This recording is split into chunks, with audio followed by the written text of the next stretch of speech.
Kinanglan mo na buyan ang cellphone mo if you want to be top of your class this year. This message is for the ambitious students, whether junior high, senior high, or incoming first year, na gusto nila mag-top, like top 10 or dean's list sa ilang mga klase this opening. Di ba magbalik na sa klase ang DepEd, and some schools in the SUCs are also gearing to go back to the regular semesters. Kay kami August pa kami. Nga kinanglan mo buyan mo cellphone because according sa damo ni nga mga research, pero i-cite ko lang ang isa, ang research ni Tanil and Hoy Yong sang Selangor, Malaysia. Okay? Ano ila research? It's titled Mobile Phones, the Effect of Its Presence on Learning and Memory. Damo ni nga mga research ang participate, pero i-cite ko lang sila. Basically, their study found out that ang epekto sa imo cellphone is it competes with your attention.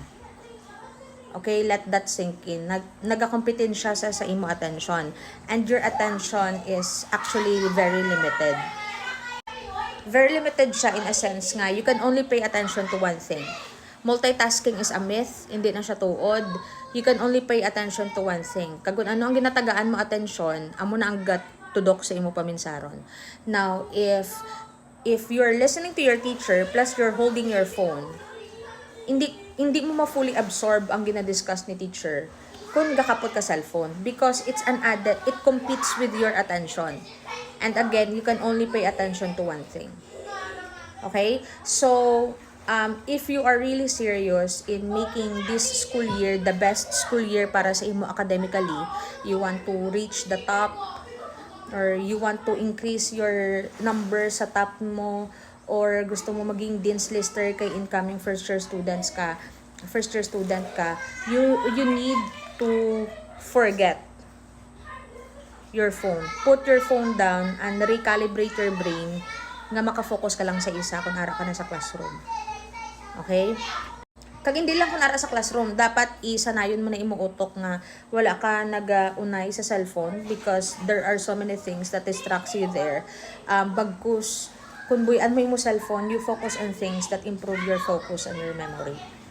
Because focus and memory is also very crucial sa pag-retain mo sa information sa classroom. Kag of course, the more information you retain, the more you remember, the more you do well in quizzes, tasks, and activities. Kay mas damo ka na, mas nakafocus ka sa inyong lesson kaysa sa cellphone mo, di ba? Nadumduman ko na kay nakita ko niyo. This is the booklet I created last year, the 7-day Boost Your Memory Challenge. I only have 7 of these. So, gin for sale ko na nisa, pero last batch na lang yung 7, hindi na ko ni mag-print liwat lesson kay ma-focus ako sa Visayas literature. But the 7-day Boost Your Memory Challenge is something I created. Sang na-realize ko nga ang mga estudyante ko, distracted sila sa phones. Nagnubo na ila attention span and focus tungod kay sige na lang sila cellphone. So, with this booklet, buyan nila la cellphone, tapos 10 minutes lang ni imo obrahon kada adlaw. Research-based na sa mga activities. So, ang halimbawa, may ari diri mga crossword puzzles, visual memory challenge, Filipino term recall, pattern puzzle. So, all 7 activities are designed to improve your memory and your focus. Para sa mga estudyante na gusto nila mag-alam.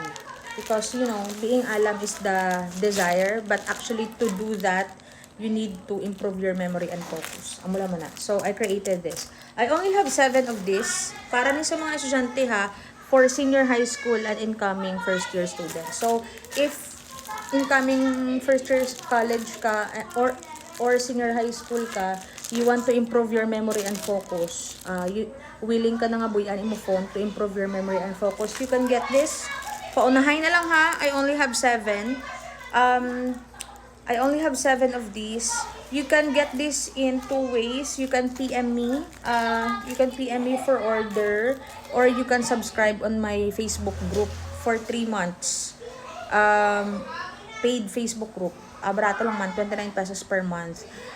Then after 3 months, you will get this limited edition memory challenge made by yours truly. Okay, so nevertheless, kung hindi ka, wala problema. But the point is, the phone disrupts your focus. The phone is another distraction. So, kung gusto mo mag-top this year or gusto mo maging dean's list this year, put your phone down. Buuin na yung cellphone. Hindi ka sagay cellphone. Okay?